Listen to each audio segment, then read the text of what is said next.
I worked here as 14 and then I went to drama school, went to RADA.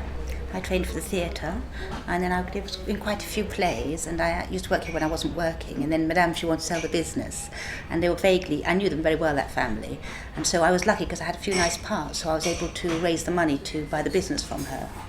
So I bought the business, I was quite young.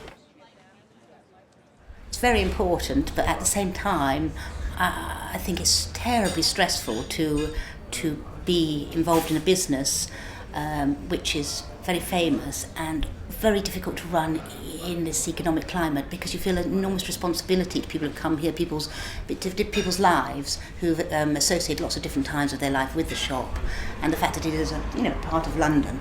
So that has got an underlying pressure and you never know quite which way to go, whether to do different things or because you don't want to be stuck in a rut. And as I'm getting older, of course I look old, and I was only 14 when I was here, so I don't think I'm one of those decaying businesses. You still want to have. That's why we have the art show. We have to try to, encourage the youth.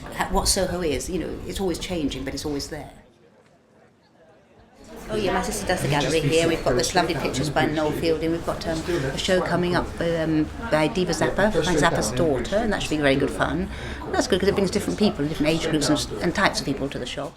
Whatever people say about young people, they appreciate things that are quite real, and they're not hoodwinked. Especially people who are in the art.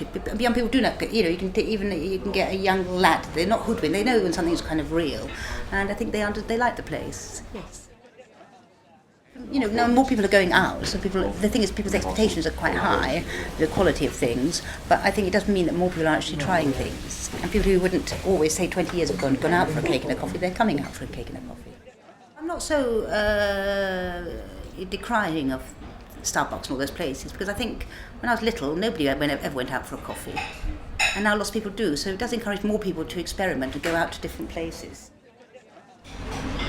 I think there's loads of energy, and you need to love the business you're running.